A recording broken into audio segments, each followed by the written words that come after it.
Yo, what's going on YouTube? Welcome to the official tips and tricks video for Fortnite Ballistic here on the channel. Now, whether you're somebody who's just trying to look to get better at the game, or maybe you're trying to reach that Unreal rank status, this video is going to really help you out. Now, I've gotten a ton of comments on many of my previous videos asking for me to do a video like this, and so in today's video, I'm going to be focusing on four main things. The first thing we're going to focus on is aiming and shooting, how this works in Fortnite Ballistic, and how you can utilize the game mechanics to your advantage to make sure that you hit your shots at long, medium, and short-range gunfights. We're also going to talk about map knowledge, rotations, and callouts on the map that are so important when working with a team to try and make strategic plays to win every single round and ultimately win the game. We're then going to touch upon attack and defense strategies and what the most effective ways are to both attack and defend both bomb sites. And then lastly, we're going to talk about movement and awareness. Now, movement is a huge mechanic in this game that I think people don't use enough, so I'm really going to touch on that and show you guys how I play personally and how I utilize all of these things that I just mentioned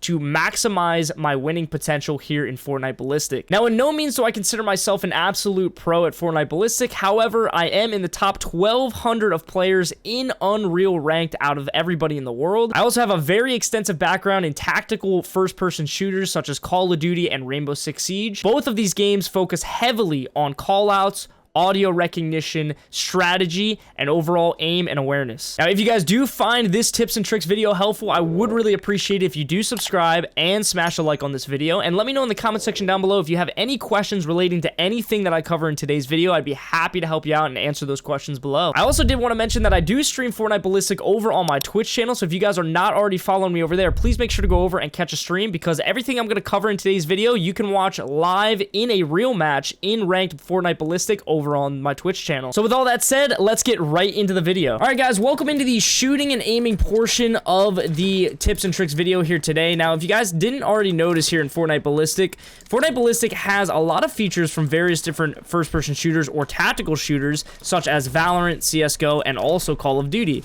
So in Fortnite Ballistic, you have the option to do no ADS, or you can ADS, and there's advantages and disadvantages of both. In this specific case, you just saw me get a kill while not ADSing, while also getting a kill with ADSing. Now, there's different advantages to both, and I'm going to explain exactly what those are. This game is very relatable to Valorant when it comes to no ADS, and also very relatable to Call of Duty in terms of ADS. Now, this is going to work differently for different guns, because different guns in this game have different blooms, have different recoil patterns, have different bullet spread, and so based upon that, it's really going to determine how effectively you're going to be able to utilize, you know, not ADSing and crouching, or ADSing and maximizing your hit potential. Now, what's really important in this game is that you want to understand that at long range, not ADSing is going to give you more accuracy than if you were to ADS and shoot. This is crucial when understanding when to ADS and when not to ADS at certain gunfights. So something I always like to remember is that for long-range gunfights, specifically when utilizing the Striker, because the Striker is the best gun in the entire game in terms of accuracy, no bullet spread, and things like that, at long-range fights, you guys know I always like to peek mid-cut right off the beginning of the round, and the reason I do this is because this gun is so powerful in terms of not having barely any bloom when crouching and not ADSing, that you're basically able to hit shots extremely accurately if you're able to control the recoil on this gun. Now, again, the recoil patterns are going to be different for different types of guns. It's definitely different for the pistol, and there's going to be different bloom. So as you can see here, I'm not ADSing, and I'm able to hit more accurate shots at long range. If I do ADS, there's going to be a lot more recoil and a lot more spread. See the difference here in the shot patterns.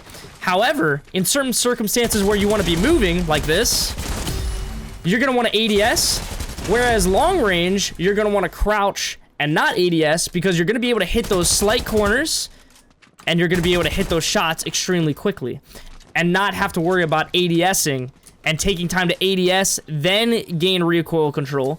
You're able to just crouch and quick peek and angle. This is what I normally utilize when, again, peeking the mid-cut, peeking a certain peak spots over here on A. I like to just turn the corner, crouch quick, and shoot, because a lot of times people are already there holding an angle. And again, the Striker AR is the best AR in the game. So if you want to talk about bloom and recoil patterns on, say, the hand cannon or the pistol or the nemesis, it's going to be different. However, the principles are the same. So as you guys saw right there, I was able to get that guy coming down elbow extremely quickly because I was able to just not ADS, crouch, and shoot. Now, again, there's going to be a little bit more time overlay when trying to ADS and engage in gunfights. However, I do believe that ADSing in mid to close range gunfights is a lot more beneficial than not. So the biggest recommendation that I have personally when it comes to aiming and shooting here in Fortnite Ballistic is that you want to make sure you prioritize not ADSing and crouching at super long range gunfights. If you can control the gun's recoil, it will be rewarded back to you 100 times more because you'll be able to have that more accuracy at long range. Because I believe the stat, and again, I could be a little off on this, I believe the stat is that if you are not ADSing and you are shooting at long range, you will have a 91 to 96% more accuracy in terms of being accurate than if you were to ADS, you have around 85 to 89% accuracy.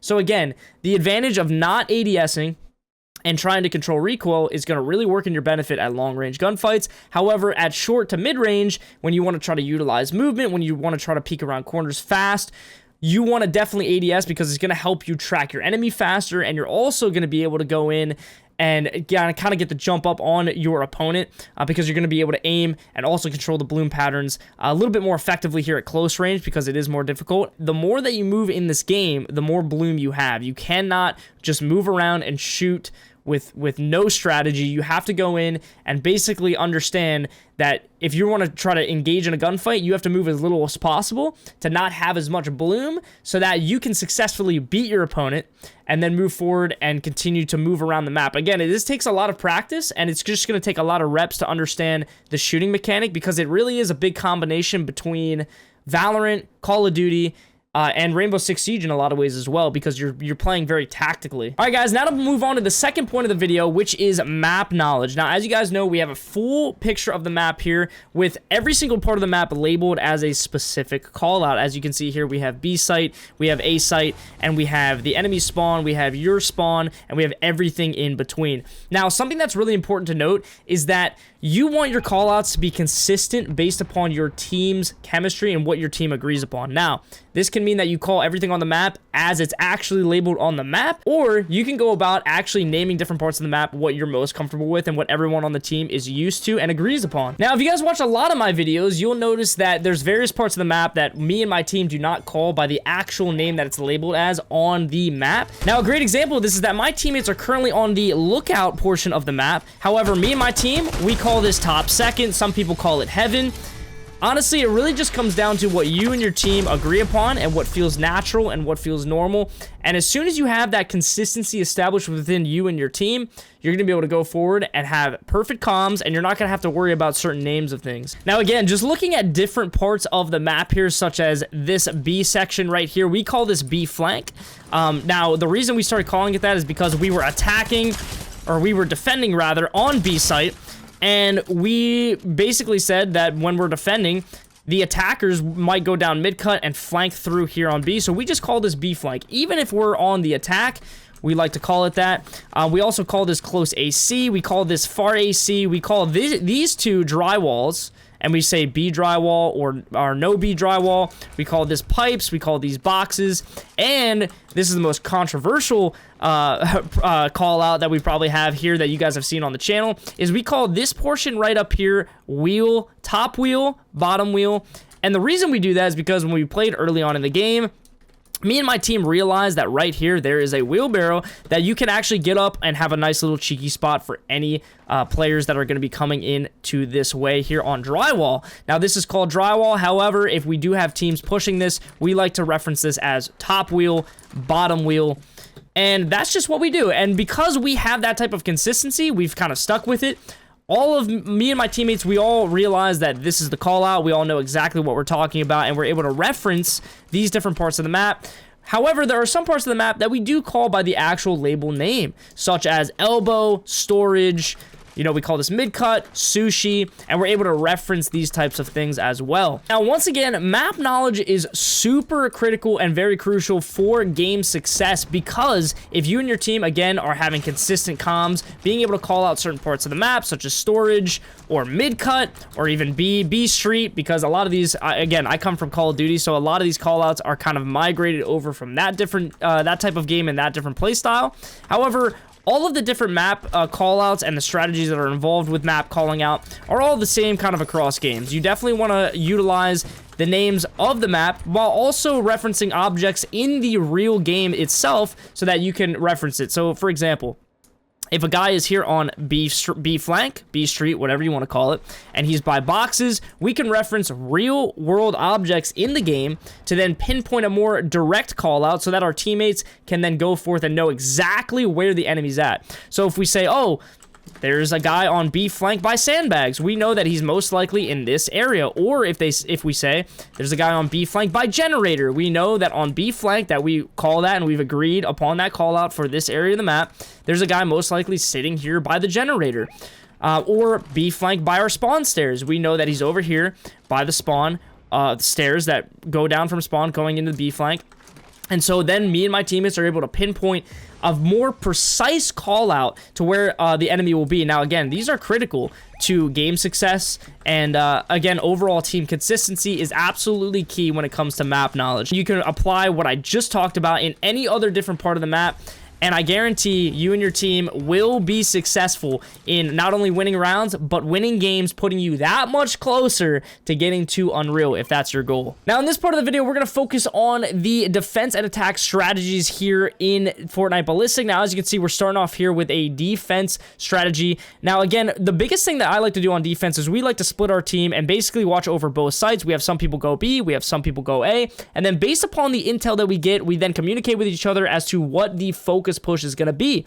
Now, in this case, it seemed to be a heavy B push, and that was communicated very early on by my teammate. So then we all pushed over, and as you can see, we're just absolutely tearing through the enemy team here. And we're actually able to overtake the entire site, kill everybody, and defuse the bomb, making it an easy win. Now, in this case, we have another defensive round here, but instead of the enemy team really prioritizing a B push, they actually prioritize an A push. And again, this was communicated by my teammates that are over there by A, hearing sound cues, hearing maybe some gadgets going off. They're communicating that to me, and so I push over then to A. Now, again, we have people set up in the A site, and we also have people that are from B rotating over to mid, maybe rotating over to A to help. Again, they're smoking here close on the blue crate, and so I ended up pushing back a little bit here just to kind of analyze my options. I know that they're probably going to plant, and then I wide peek the door, able to get a quick pick there. Someone's close, but my teammate is watching over me, which is absolutely crucial. Again, team chemistry, team communication is absolutely crucial when winning these rounds, and I'm able to get another quick pick here at the door. My teammates going on the flank there for A Street, and we also have a teammate coming down A corridor, making sure that there's no enemies coming from the mid cut and cutting in. Now, again, this was just a flawless defensive round for me and my team, and again, a lot of these strategies do come down to just common sense, coordination, and understanding calls and basic plays. Again, this is really going to take a lot of practice, a lot of repetition, and you want to play consistently with the same people so that you understand how your teammates play and how you guys play off of each other and how you coordinate and what gadgets you guys run, so on and so forth. Again, a lot of this is just going to take a lot of repetition and a lot of practice. Now, moving into the attack side of things, here I'm going to showcase an attack strategy here for the B site. Now, again, when I say strategy, it really just comes down to what has worked for me and my team. Now, there's multiple ways to attack both sites, and again, I'm not giving full insight into what me and my team do 100%, but we utilize our gadgets, we utilize our utilities, and then we take crucial points on site. Like you can see right there, I just killed an opponent here in boxes, so now I have full control of boxes, overseeing far AC stairs, the sushi or parking stairs, and I'm also able to catch anybody off guard coming from bottom wheel or bottom drywall, if that's your call out. Again, a lot of pressure being put on me here, but my teammate's going to be able to get a lot of great shots on him, covering me. I end up dying, but again, my teammates are moving in. We do have the bomb down, which is critical, and we're able to overtake that bomb site long enough to delay the defuse and ultimately kill all of the opponents on the team, winning the round, which is absolutely critical in so many ways when it comes to attack. You definitely want to utilize your teammates, have good communication, call out where the opponents are rotating, where they may be on site holding angles. And as you can see in that video, we're just able to go into the site, plant, and then play the advantage of having that bomb down to force the defenders to come forth and have to defuse and make them play to us, and then we're able to eliminate everybody or deny them defusing, and we're able to win the round. So now moving on to an attack for A site. Now this is going to work a little bit differently than how we attack B site. Again, there's 100 different strategies for each site that you could utilize and use. You could push up mid-cut, you could push through different parts of the map. However, here, I'm assisting my team by holding back a little bit and holding the angle from elbow into storage. Now, this is really important because when the enemy realizes that, oh, they're pushing A, there's going to be different opponents that try to circle back through the map, either far back through our spawn or through this area that I'm watching right here. So this is why I'm kind of holding this angle, while my teammates, as you can see in the map up here in the top right, are pushing onto the site and trying to get a plant down. Again, trying to force the defensive team to make plays against what we are actively doing on the attack side. This is super important when leveraging different plays. You definitely want to make sure that you are getting that bomb down as soon as possible. As you can see here, my teammate did just plant the bomb. We have everything smoked out on A site, and we're also actively trying to push into A site, because if we can hold down the A site long enough, then it can really help by overtaking different opponents that are maybe holding the backside of spawn on that A side. As you can see right there, I just killed a guy top second, or top heaven, or whatever the call out is, or lookout if you want to call it that. And we had a nice little call out from my teammates saying, hey, they're coming inside corridor, using sound cues, and we were able to just peek that all at once, take over full control of the site, and ultimately win the round and win the game. Now, the final thing I want to talk about in today's tips and tricks video is the overall movement and awareness. Now, a lot of people, I feel like, don't utilize movement to its maximum potential in this game. Now, as I mentioned earlier, the more that you move, you can see the crosshairs, I get more balloon. The more I don't move, the more accuracy I have for my gun. Now, movement plays a big role in this, because as you're moving, you're not going to be able to shoot accurately at all. However, what I like to do is I like to hit a side slide and also aim at the same time, maximizing my ability to be a harder target to shoot from the attacker's perspective, but it also gives me the ability to maintain accuracy by ADSing while also being a harder target to hit. So as you guys can see, as I'm sliding and moving, I'm able to have some type of accuracy, right? It's not going to be perfect. It's not going to be as accurate as I would be if I was standing still and crouching. However, I'm still able to be a harder target to hit from an attacker's perspective, right? If the opponent's coming forward and trying to hit me, it's going to be a lot harder because I'm moving. And I'm also going to be able to get the jump on the opponent, because in a lot of times, people don't take gunfights while moving at all. So, and again, there's a time and a place for that, right? If you're going for long range here, you're going to want to crouch ADS when you peek mid-cut. And you can also use this method to quick peek corners. So as you can see here, I'm quick peeking the corner to see where my opponent's at. Now, obviously, there's some bad netcode issues. However, it's super beneficial when peeking to see where people are fast without taking a whole lot of damage. So as you can see right there, I utilize the slide out mechanic, and I'm extremely hard to shoot from the opponent's perspective, while I'm also able to maintain more accuracy because I'm ADSing, and also the enemy is easier to track while moving. So you guys definitely want to use this to your advantage to quick peek different angles so that you can see exactly where your enemy is. And again, this just gives more information. The more intel and information that you can provide to your team as to where, you know, the enemy is, the more beneficial it's going to be, and you're going to be able to actually, you know, strategize and be able to beat your opponents. Now, just like this, I'm able to slide out. This guy's vending.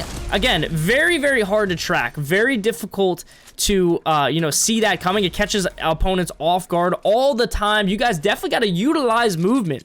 You have to utilize movement. Now, again, this does vary with different guns that you use. With, you know, if you're using the hand cannon, this may not work out too well. If you're using this starting pistol, again, it's going to be a little bit more difficult because every single gun is different in terms of recoil, bloom, and everything like that. So again, you want to make sure that you're comfortable with the gun that you're using, and you want to make sure that when you're utilizing movement, right, you're using it to gain intel, and also you're using it to get the jump on your opponents. But you also want to have awareness for when movement is being done to you as the attacker, right? If an opponent comes around and has movement, you want to be smart in understanding exactly how to track and how to combat that movement. Now, me personally, I think the best way to combat movement is to actually combat it with movement. The reason I say this is because when someone slides out in front of me and I'm standing still, they're going to be able to track me so much easier and be able to hit more shots than I will by standing here and trying to hit a moving target,